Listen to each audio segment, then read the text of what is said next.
The Scavenger's Hope drifted silently alongside the ancient vessel, its maneuvering thrusters puffing gentle clouds of vapor into the void. Ren Nakamura watched through the viewport as the derelict ship rotated slowly, revealing hull damage consistent with centuries of micrometeorite impacts. His scanner indicated minimal radiation, a good sign. "What do you think, Lena?" he asked, glancing at his business partner who was busy calculating salvage estimates. Lena Volokova looked up from her tablet, ice-blue eyes narrowing. "Pre-Exodus for sure. Maybe one of the last ships that tried to flee Earth before the Great Collapse. Could be worth a fortune if the internal systems are intact." Ren nodded, feeling that familiar thrill of discovery. In 12 years as a deep space salvager, he'd found plenty of valuable wrecks, but very few from humanity's original exodus from Earth. Most had been cannibalized or claimed long ago. "Suit up," he said, already reaching for his EVA gear.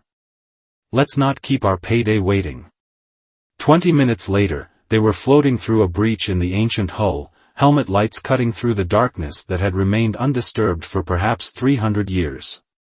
The air had long since vented, but most of the interior remained remarkably intact, preserved in the vacuum and extreme cold of deep space. "Engine components alone will cover our fuel costs for a year," Lena said through the comm, her voice tight with excitement as she examined a partial manifest she'd found. "And there's a cargo hold that might still be sealed." But Ren found himself drawn to what appeared to be the captain's quarters. While Lena continued toward the engineering section, he used his plasma torch to cut through a frozen door mechanism. The small room beyond was a time capsule. Personal effects floated gently in the zero gravity, a watch, a stylus, clothing items frozen rigid by centuries of cold. But what caught Ren's eye was a small metal box, bolted to the wall beside what must have been the captain's bunk. His curiosity piqued, Ren carefully removed the box using tools from his belt. Unlike everything else aboard, this container had been deliberately sealed against vacuum. That suggested something valuable inside. "Run, you need to see this," Lena's voice crackled through his helmet. "I think I found navigation records. Might tell us where this ship was headed." "In a minute," he replied, focused on the box. With careful manipulation, the ancient lock surrendered with a silent puff of escaping air. Inside, he found a folded piece of paper, actual paper, not synthetic, carefully preserved in a transparent protective sleeve. "Who uses paper?" he murmured, intrigued by the yellowish material covered in elegant, flowing script he couldn't recognize. "Run!" Lena called again, more insistently. "Coming," he responded, but hesitated. Protocol dictated that all discoveries be logged and shared equally between them. But something about this letter, for that's what it must be, felt deeply personal. Without fully understanding why, Ren slipped the protected document into his suit's storage pouch before pushing off toward engineering. 3 hours later, with the Scavenger's Hope's cargo hold filled with valuable components, Ren sat alone in his quarters, examining his secret find. The letter was written in an elegant hand, with what appeared to be an ornate wax seal at the bottom, a symbol resembling a bird of prey clutching something in its talons. "What secrets are you hiding?" he whispered, running a gloved finger over the protective sleeve. Something about the document resonated with him on a level he couldn't explain, as if it had been waiting specifically for him to find it. Tomorrow, when they docked at Mars Colony, he would seek out someone who might be able to translate the ancient text. For now, though, he carefully secured the letter in his personal safe, unable to shake the feeling that his life had just changed irrevocably. The bustling corridors of Mars Colony's academic district always made Ren feel out of place. While most salvagers spent their earnings in the entertainment sectors, Ren found himself drawn to the quiet halls of knowledge nestled beneath the colony's third dome.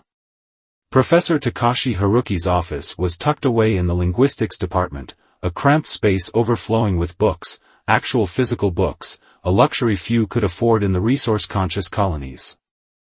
"Professor?" Ren called, knocking on the open door frame. The elderly man looked up from a holographic display, adjusting antique spectacles that were more affectation than necessity. Ah, young Nakamura. Back from another successful salvage operation, I presume? Ren smiled. He'd consulted the professor several times over the years when he'd found artifacts with unusual markings or text. Unlike most academics, Haruki never treated him like a simple scavenger. Yes, sir.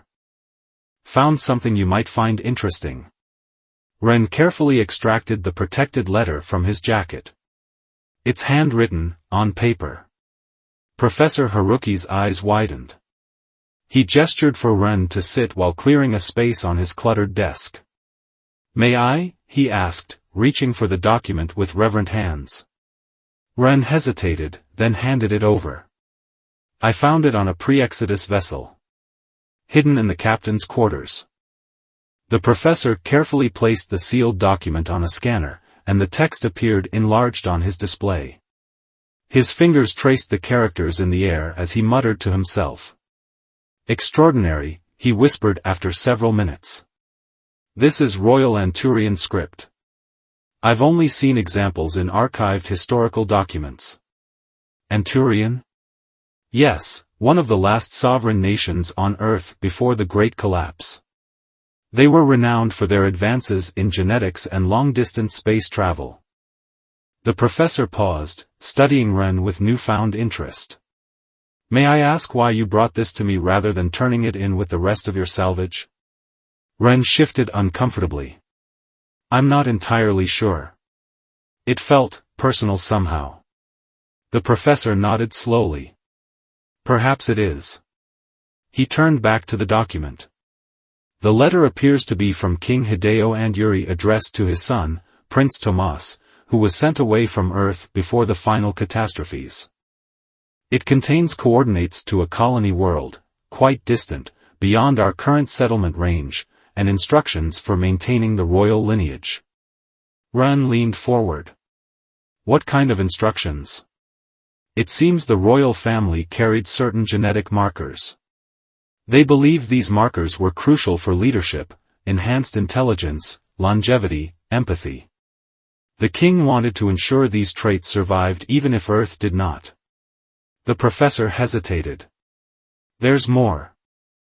A warning about those who would usurp and mention of a prophecy about the return of the forgotten sovereign, who would reunite the scattered children of Earth.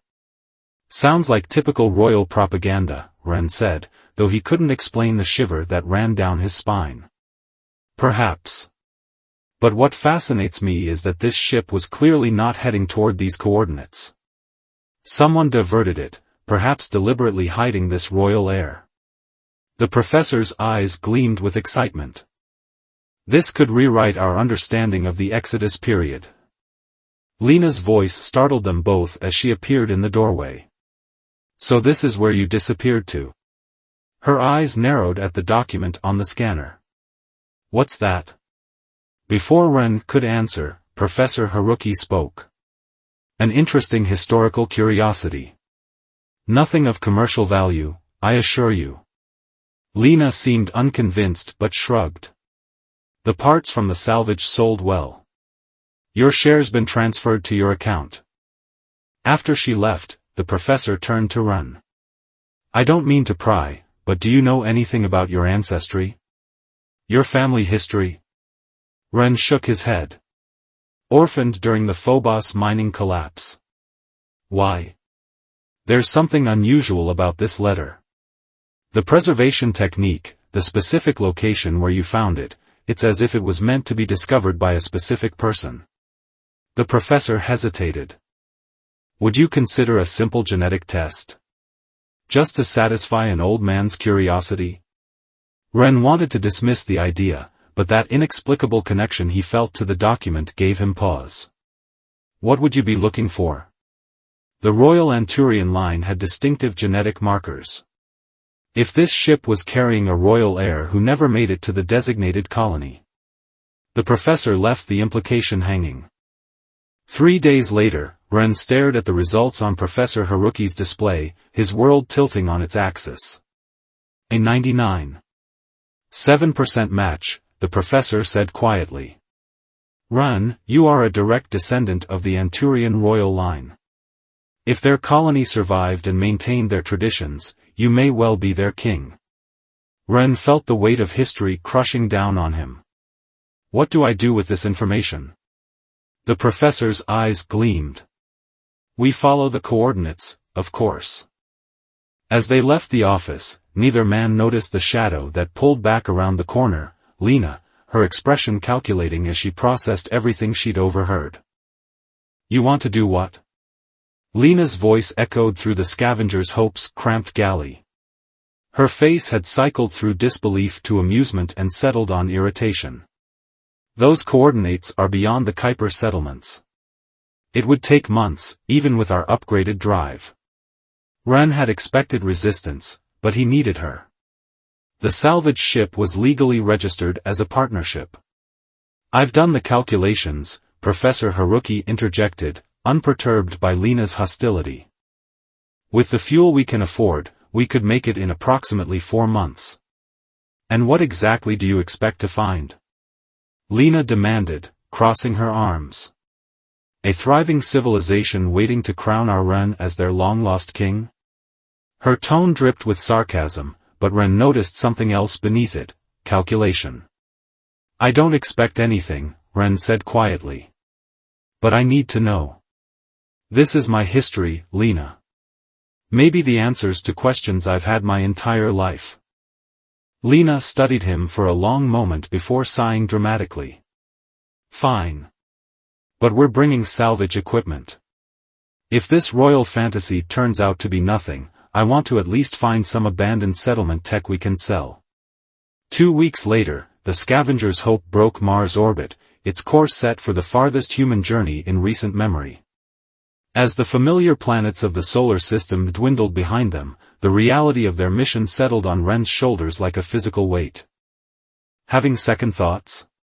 Professor Haruki asked, finding Ren staring at the navigation display one night during their 3rd week of travel. What if we're wrong? Ren asked. What if we're chasing a fantasy based on coincidence? The professor smiled gently. Science is built on pursuing the unknown, young man. The genetic markers don't lie, they're too specific to be coincidental. He patted Ren's shoulder. But more importantly, what if we're right? Life aboard the ship fell into a routine as the weeks stretched into months. Ren spent hours studying the history and language of Anturia with the professor, preparing for whatever they might find. Lena kept mostly to herself, occasionally reminding them that she expected compensation for this royal wild goose chase. It was during the 3rd month, as they passed beyond the furthest known human outposts, that the tension broke. You've been holding out on me, Lena said, cornering Ren in the engine room during his maintenance shift. I heard you and the professor talking about royal treasures and advanced technology. Ren sighed. He should have known she would eavesdrop. That's speculation, Lena. We don't know what, if anything, is waiting for us. Don't play me for a fool. Her eyes narrowed. I've seen how you two whisper when you think I'm not around. The professor believes this civilization might have technology centuries beyond ours. If they survived, Ren corrected. And if they did, I'm not approaching them as a salvager looking to strip their technology. Then you're a bigger fool than I thought. Lena's expression softened unexpectedly. But I suppose that's why I've always had to look out for you. Before Ren could respond, the ship's proximity alert blared. They raced to the bridge, where Professor Haruki was already examining the readouts. Artificial structure, the professor announced, voice tight with excitement. Massive. Some kind of orbital station. On the view screen, a gleaming construct appeared against the blackness of space, a massive ring rotating gently, lights glittering across its surface. That's not a colony, Lena whispered. That's a thriving civilization. Within minutes, their communication system activated without their input. Unidentified vessel, came a clear voice in perfect, if formally accented, standard. You have entered sovereign Anturian space. State your identity and purpose. Ren exchanged glances with the professor, who nodded encouragingly. This is the vessel Scavenger's Hope from Mars Colony, Ren responded, his mouth dry. I am Ren Nakamura. I've come following coordinates found in a letter from King Hideo and Yuri. A long silence followed, and then, transmit visual confirmation of this document immediately. With trembling hands, Ren placed the letter in the scanner. Moments after transmission, their ship shuddered as an invisible force took control. Do not be alarmed, the voice stated. Your vessel is being guided to docking procedures. Prepare for boarding and verification. As they were pulled inexorably toward the massive station, Ren felt a strange sense of homecoming mingled with terror. Through the viewport, smaller vessels approached, sleek craft unlike anything in the Earth colonies. It appears, Professor Haruki said softly, that the Lost Kingdom has been thriving quite well without Earth. When the airlock cycled open, they faced a delegation of 6 individuals in midnight blue uniforms, their posture military but their expressions filled with barely contained wonder. The leader stepped forward, a tall woman with stern features that softened as her eyes fell on Ren. She spoke a formal phrase in a language Ren recognized from his studies with the professor, ancient Anturian. Then she dropped to one knee, the others following suit, and switched to standard. The blood of Yuri has returned to us, as foretold. Welcome home, Your Majesty. Ren stood frozen, the weight of centuries pressing down upon him, as beyond the airlock he glimpsed a world he never knew he belonged to. Behind him, he heard Lena's soft, calculating whisper, well, well. It seems we've struck gold after all. Please, you don't need to kneel, Ren said, discomfort plain on his face as the delegation remained bowed before him. I'm just a salvager from Mars. The leader of the delegation, who had introduced herself as Commander Elise Coda, rose with fluid grace. With respect, Your Majesty, you are much more than that. Her dark eyes studied him with an intensity that made him shift uncomfortably. The genetic scan has already confirmed what the letter suggested. You carry the royal bloodline of Aunt Yuri. They were escorted through gleaming corridors that curved gently with the station's rotation. Through vast windows, Ren glimpsed a blue-green planet below, remarkably Earth-like, yet untouched by the ecological disasters that had forced humanity's exodus. How many people live here? Professor Haruki asked, barely containing his academic excitement. Approximately 12 million on the planet's surface, and another million distributed throughout our system's orbital habitats, Commander Coda replied. We've maintained careful population growth to ensure sustainability. Lena whistled. And all this time, Earth thought we were the only human civilization that survived. We've been aware of Earth's colonies, Commander Coda said with a small frown. Our observation posts track your developments. We made the decision centuries ago not to reveal ourselves until certain conditions were met. What conditions? Ren asked. The commander's expression softened slightly. The return of the royal bloodline was primary among them.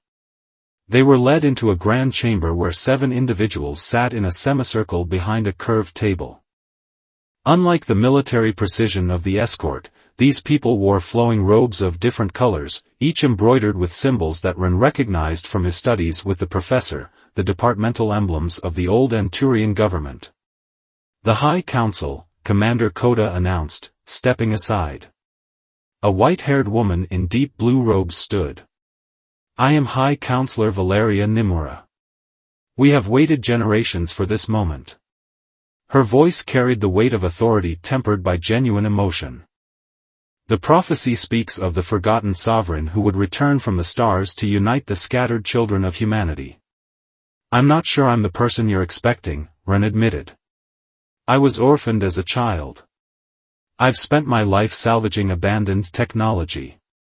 I know nothing about being royalty. Counselor Nimura smiled gently. The prophecy does not speak of one raised as a king, but one who would bring the perspective of the lost colonies back to us. An older man in green robes leaned forward. What Director Nimura won't directly say is that we need you. Our society has grown isolated and fractured. Some believe we should reveal ourselves to Earth's colonies and share our advancements. Others fear doing so would only bring Earth's conflicts to our doorstep. We've maintained peace for 3 centuries, added a younger counselor in red. But tensions grow. The royal line was meant to stand above factional politics, a unifying symbol and final arbiter. Professor Haruki, who had been observing silently, spoke up. You've maintained a monarchy alongside a representative council? Fascinating. A constitutional monarchy, clarified Nimura. The sovereign serves as head of state and holds specific reserve powers, but governance lies primarily with the council. Ren felt increasingly overwhelmed. Why would anyone accept me as this sovereign? I'm an outsider. A holographic display activated in the center of the room, showing genetic sequences. Because of this, said a counselor in white who had not yet spoken.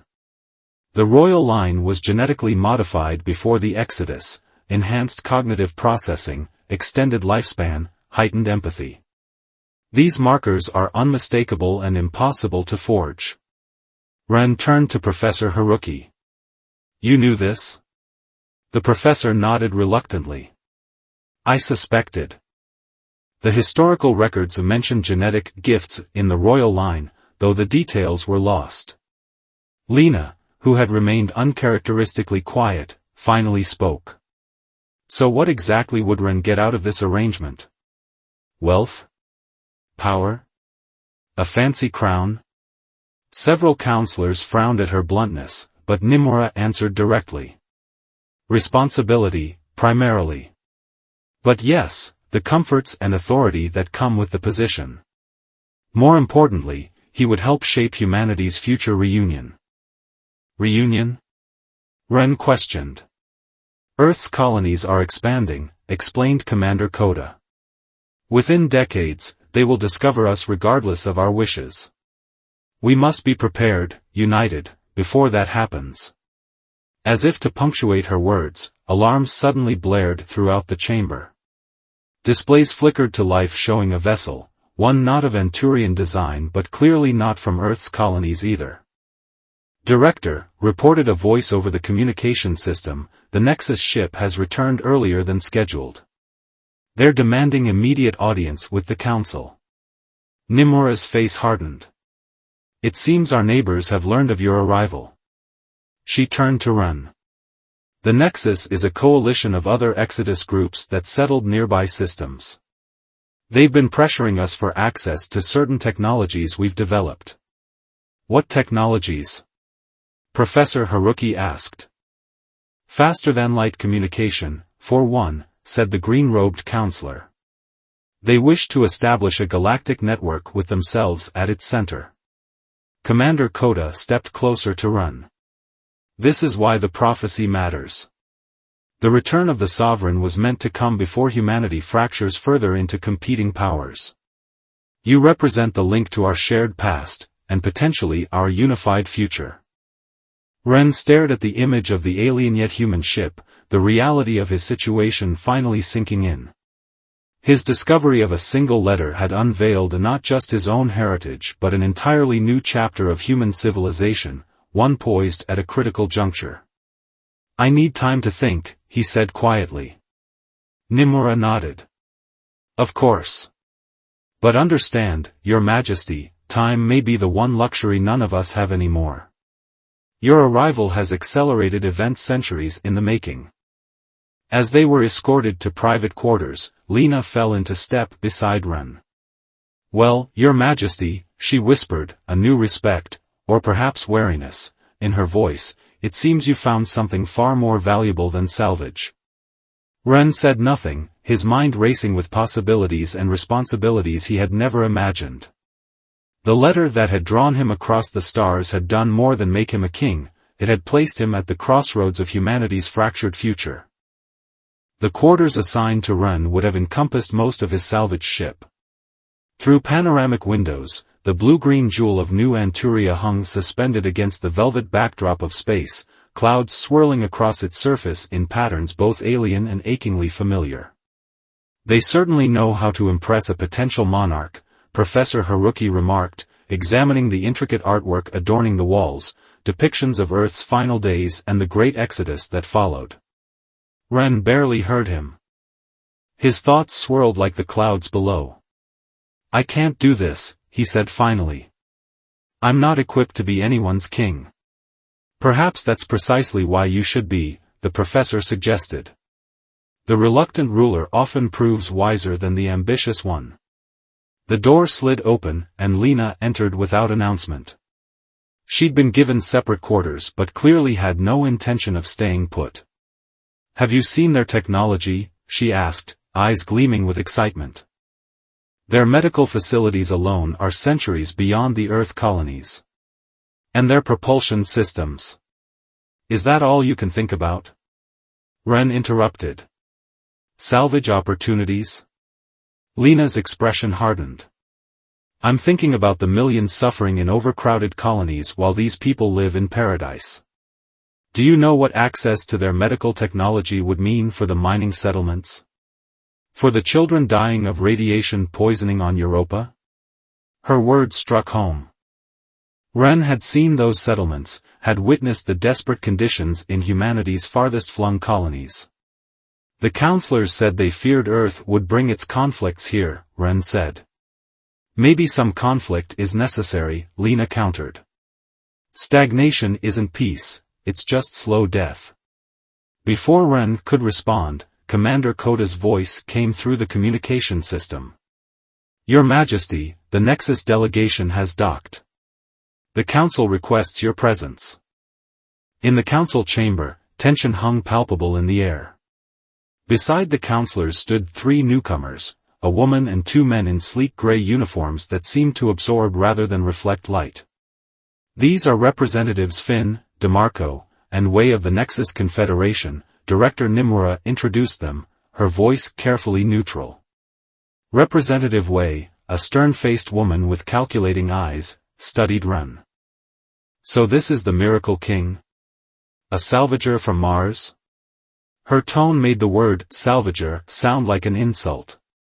"Ren Nakamura carries the verified royal bloodline," Commander Koda stated firmly. Wei smiled thinly. "How convenient that he appears just as our negotiations reach a critical phase." "What negotiations?" Ren asked. Director Nimura hesitated before answering. "The Nexus Confederation has proposed an alliance. Their terms would grant them access to our FTL communication technology. In exchange for protection," added Representative DeMarco.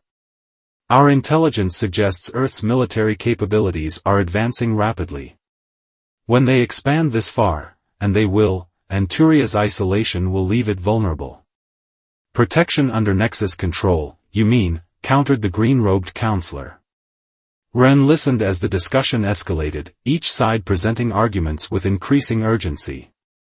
The Nexus representatives painted a picture of necessary unification under their leadership before Earth arrived. The counselors spoke of preserving Anturian independence and waiting for the right moment to reveal themselves to Earth's colonies. Neither side, Ren noticed, seemed truly concerned with what was best for humanity as a whole. "Enough," he said finally, surprised at the authority in his own voice. The room fell silent. "You speak of Earth as though it's a distant problem to be managed. I've lived there, or as close to there as humanity has now. The colonies aren't your enemy. They're your family, struggling to survive." He turned to the Nexus representatives. "And you speak of protection while seeking to control technology that should benefit all humanity, not just your confederation." "Bold words from someone who arrived mere hours ago," Wei said coldly. "Perhaps that's why his perspective matters," Professor Haruki interjected. "He sees with fresh eyes what you've all forgotten, that you are all children of Earth, divided by circumstances, not by nature." The discussion might have continued, but alarms blared suddenly throughout the station. Displays activated, showing multiple vessels emerging from what appeared to be distortions in space.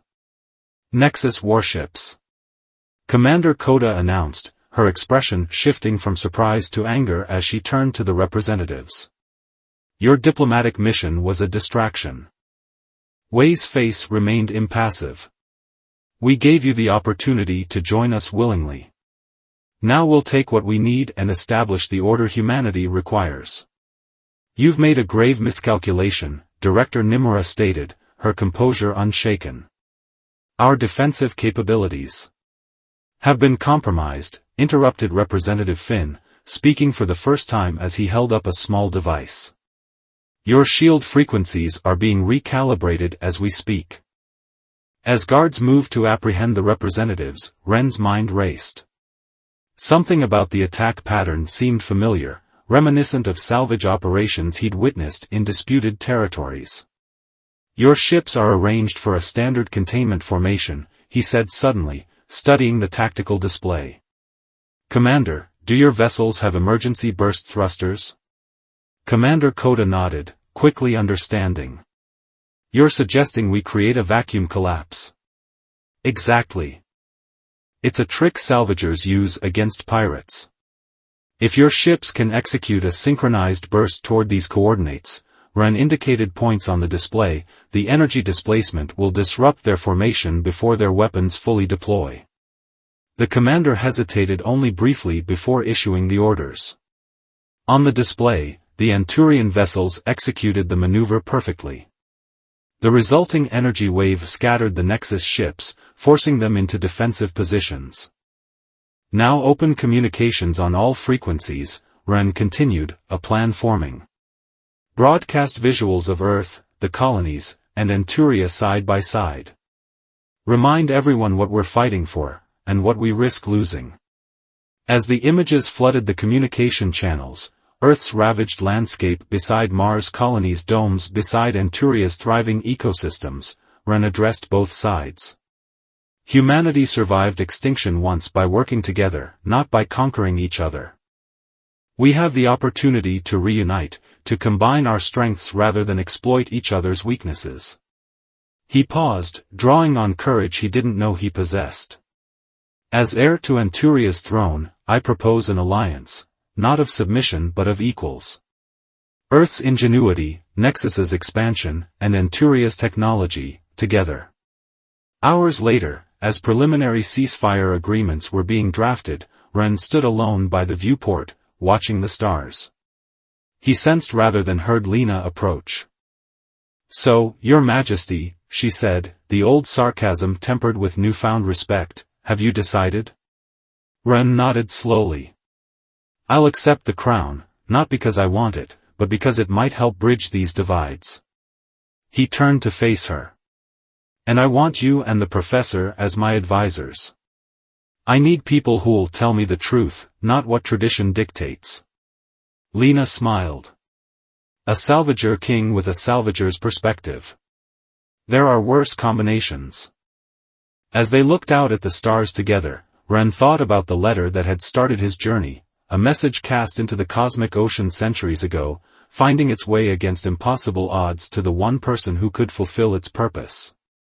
My ancestors sent that letter hoping to preserve their legacy, he said quietly. But perhaps the true legacy isn't the throne or the bloodline. Maybe it's the reminder that humanity is strongest when united by its shared history, not divided by its fears of the future. Beyond the viewport, Earth's distant sun was just visible, a faint point of light that had once warmed humanity's birthplace. Someday, Ren promised himself, that light would shine on a reunited human family, no longer scattered and forgotten among the stars. The letter had made him king. But more importantly, it had given humanity a second chance.